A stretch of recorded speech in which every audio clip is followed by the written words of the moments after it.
Good morning, students. Welcome back to PNMRC e-learning classes. Students, up till now we have solved question 1 to 4 of exercise 11.4. Today we are going to start our video with question number 5. And question number 5 of exercise 11.4 is a path 1 meter wide is built along the border and inside a square garden of side 30 meter. Find first one is the area of the path and second one is the cost of planting grass in the remaining portion of the garden at the rate of rupees 40 per meter square. Students, I will explain you this question with the help of a figure. So let's solve question number 5. See student, this is the figure of question number 5. This is a square garden. This one is a square garden. The length of square garden is 30 meter. And a path of 1 meter wide is built along the border and inside a square garden. 1 metre चौड़ा एक path build किया गया square garden के चारों तरफ 1 metre चौड़ा. यहाँ से भी वहाँ भी 1 मीटर चौड़ा है, यहाँ भी 1 मीटर और यहाँ से भी वो 1 मीटर चौड़ा है. और लेंथ कितनी बताई है स्क्वायर गार्डन की? 30 मीटर्स. अब सबसे पहले आपको फाइंड करना है एरिया ऑफ द पाथ. इस पाथ का एरिया, ये पाथ जो है इसका एरिया फाइंड आउट करना है. और सेकेंड फाइंड आउट करना है cost of planting grass in the remaining portion of the garden eight the rate of rupees 40 पर मीटर स्क्वायर. तो हमको क्या मालूम करना है? Cost of planting grass at the rate of 40 rupees per metre square. So let's solve this question, students. So side of the square garden is 30 meter. 30 meter दे रखी है side of the garden. And the area of a square garden that is equal to length into length. Square का area कैसे find करते हैं? Length into length. तो 30 into 30 that comes to be 900 meter square. So we can say that the area of this square garden from here to here, this square garden is 900 meter square. Now student, width of the path is 1 meter. अभी मैंने आपको दिखाया था कि जो path बनाया चारों तरफ, रास्ता जो बनाया चारों तरफ, वो कितना चौड़ा था? 1 मीटर चौड़ा था. Therefore side of inner square that is equal to, अभी दिखाती हूँ मैं आपको इसकी साइड निकालनी है. यहाँ से लेकर यहाँ तक की कितनी साइड होगी? तो यहाँ से लेकर यहाँ तक तो है 30. तो यहाँ से लेकर यहाँ तक कितनी होगी? ये 1 माइनस, फिर 30 में से यहाँ से 1 माइनस करेंगे और यहाँ से 1 माइनस करेंगे. फिर से एक बार समझाती हूँ. यहाँ से लेकर यहाँ तक कितना है? 30 है. और हमें निकालनी है कितनी? इतनी, यहाँ से लेकर यहाँ तक की लेंथ. तो हम क्या करेंगे? 30 में से इतना यहाँ से 1 मीटर माइनस करेंगे और 30 में से ही 1 मीटर यहाँ से माइनस करेंगे. तो हमारे पास कितनी लेंथ आ जाएगी? यहाँ से लेकर यहाँ तक की लेंथ आ जाएगी. और वी कैन से साइड आ जाएगी, इनर वाले जो स्क्वायर है उसकी साइड आ जाएगी. So students, let's calculate side of the inner square. That is equal to 30 minus 1 minus 1. That comes to be 28 meter. So we can say that side of inner square is equal to 28 meter. Now student, we will calculate area of the inner square. The area of the inner square is equal to length into length. अभी हमने length क्या calculate की? 28. So 28 into 28 that comes to be 784 meter square. Now area of this path. इस path का area कैसे calculate करेंगे आप? Area of the path calculate करने का तरीका यही है कि आपने अभी जो बाहर का जो बड़ा स्क्वायर है उसका एरिया निकाला और अभी आपने अंदर वाले छोटे स्क्वायर का भी एरिया निकाला. तो अब आप क्या करेंगे? बड़े वाले स्क्वायर के एरिया में से छोटे वाले स्क्वायर के एरिया को माइनस कर देंगे. तो हमारा ये एरिया ऑफ दिस पाथ आ जाएगा. So area of the path is equal to area of the outer square minus area of the inner square. तो outer square का area हमने क्या निकाला बच्चों? 900 मीटर स्क्वायर. और inner square का area हमने निकाला 784 मीटर स्क्वायर. तो 900 में 784 को माइनस किया, हमारा आंसर आया 116 मीटर स्क्वायर. अब सेकंड पार्ट क्या है इस क्वेश्चन का? सेकंड पार्ट है कि हमको जो अंदर वाला स्क्वायर है उसके ऊपर हमें ग्रास को प्लांट करना है, ग्रास लगानी है। तो एरिया ऑफ इनर स्क्वायर तो हमने निकाला 784 मीटर स्क्वायर। अब कॉस्ट क्या है प्लांटिंग ग्रास का? Cost of planting grass 1 metre square is equal to ₹40। Therefore, cost of planting 784 meter square is equal to what? That is equal to 40 into 784. 40 को 784 से multiply किया, हमारा आंसर आया ₹31,360। तो एरिया अंदर वाले स्क्वायर के अंदर ग्रास प्लांट करने के 31,360 रुपीज लगेंगे। And this is the answer of fifth question of exercise 11.4. Now students, let's start question number 6.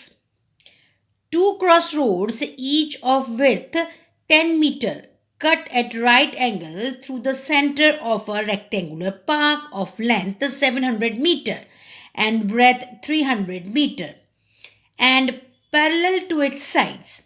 Find the area of the road. Also find the area of the park including crossroads. Give the answer in hectares.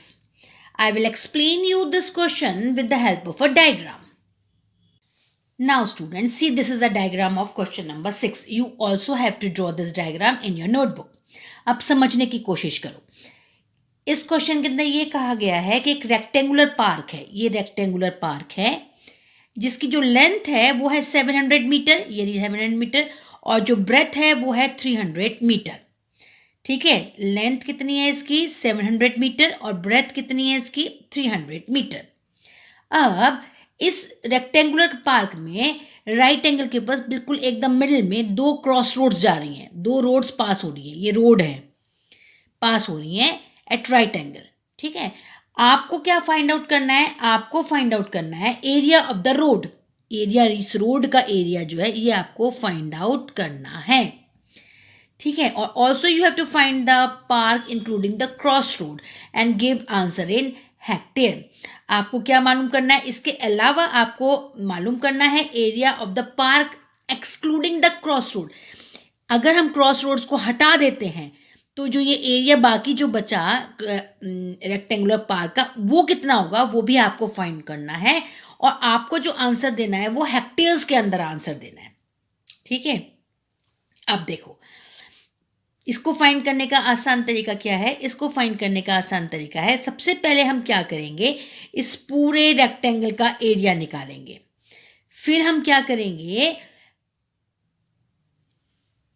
फिर हम area of cross roads निकालेंगे। ठीक है, तो area of rectangular park that is equal to, length of the rectangular park that is equal to 700 metre. ये length दे रखी है 700 metre. Breadth of the rectangular park that is equal to 300 metre. देखिए आप, ब्रेथ जो है 300 metre दे रखी है, ये रही। So area of the rectangular park कितना हुआ बच्चों? That is equal to length into breadth. So 700 into 300 that comes to be 2,10,000 meter square. This is the area of the rectangular park. This इसका area, पूरे rectangular park का, इस बड़े वाले rectangular park का एरिया निकला 2,10,000 मीटर स्क्वायर। अब हमें क्या निकालना है? अब हमें निकालना है area of the cross roads से। अब इसको समझने की कोशिश करना, how to find out the area of the cross roads. So बच्चों, area of the cross roads is equal to area of the rectangle ABCD। देखिए, क्रॉस रोड्स का एरिया निकालने के लिए हमें कैसे करना पड़ेगा? एरिया ऑफ ABCD, इस वाले रेक्टेंगल का एरिया निकालिए। फिर एरिया ऑफ PQRS, इस वाले रेक्टेंगल का एरिया निकालिए। फिर उसमें से ये मिडिल का जो स्क्वायर है वो माइनस कर दीजिए। ऐसा क्यों? इस वाले मिडिल वाले स्क्वायर को हम क्यों माइनस करेंगे? इसलिए माइनस करेंगे क्योंकि जब हम इस वाले रेक्टेंगल का एरिया निकाल रहे हैं तो भी ये वाला मिडिल पार्ट इसके अंदर आ रहा है, और जब हम इस वाले रेक्टेंगल का एरिया निकाल रहे हैं तो भी ये मिडिल पार्ट आ रहा है, तो दो दो बार तो हम इसको एरिया के अंदर इसको इंक्लूड नहीं कर सकते, इसलिए हम क्या करेंगे, एक बार, क्योंकि ये दो बार आ रहा है इसलिए एक बार हम ये स्क्वायर के एरिया को माइनस कर देंगे। ठीक है, तो area of rectangle ABCD plus area of rectangle PQRS minus area of square XYZW। देखिए area, this area of rectangle ABCD, this one, plus area of rectangle PQRS, this one, minus area of square XYZW, इस वाले को 1 times minus कर देंगे, तो क्या आएगा हमारा, ये जो एरिया ऑफ क्रॉस रोड्स है वो आ जाएगा। सो सी, area of crossroads, that is equal to area of rectangle ABCD plus area of rectangle PQRS minus area of square XYZW। तो area of rectangle ABCD क्या होगा, 700 into 10। 700 into 10 कैसे, ये देखिए 700 यहाँ से लेकर यहाँ तक की लेंथ तो 700 है, इंटू 10 कैसे, 10 यहाँ से लेकर यहाँ तक ब्रॉड है, तो 700 into this one 10। So it comes to be 700 into 10, that is equal to 7,000 meters square. Now area of rectangle PQRS is equal to 300 into 10.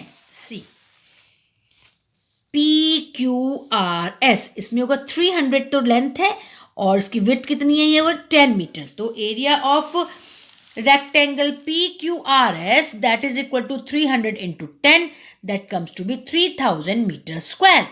अब एरिया ऑफ स्क्वायर क्या होगा, XYZW, वो कितना है 10 into 10, दैट इज 100 मीटर स्क्वायर। देखिए यहां से लेकर यहां तक भी 10 है और ये भी 10 है, स्क्वायर है तो 10 ही होगा, तो 10 into 10 that comes to be 100 metre square. Therefore area of crossroads that is equal to 7,000 plus 3,000 minus 100, and answer is 9,900 metre square. अब ये क्रॉस रोड का क्या आ गया, आपका एरिया आ गया। अब उसको हमें किस में कन्वर्ट करना है, हेक्टेयर्स में। तो we know that 1 metre square is equal to 1/10,000 hectare. So 9,900 metre square is equal to how much, that is equal to 9,900 upon 10,000। 0 0 0 0 cancel, our answer is 0.99 hectares। So we can say that area of crossroads in hectares that is equal to 0.99। Now we have to calculate area of park excluding crossroads। So area of park excluding crossroads that is equal to 2,10,000। तो हमारा पूरे जो rectangle था उसका area निकला था बड़े वाले का, उसमें से क्रॉस रोड को माइनस कर देंगे, 9,900 मीटर स्क्वायर को माइनस कर देंगे, तो हमारा आंसर आएगा 2,100 मीटर स्क्वायर। वो हमारा किसका एरिया आ गया, area of park excluding cross roads. पर हमें इसको मीटर स्क्वायर में नहीं निकालना है, हमें इसको हेक्टेयर्स में निकालना है, यही क्वेश्चन में पूछा गया है। सो we know that 1 meter square is equal to 1/10,000 hectares, therefore 2,100 meter square is equal to how much hectares, that is equal to 2,100 divided by 10,000। 0 0 0 0 cancel, our answer is 2001 upon 100, that comes to be 20.01 hectares। So we can see that area of park excluding crossroads that is equal to 20.01 hectares, and this is the answer of 6th question।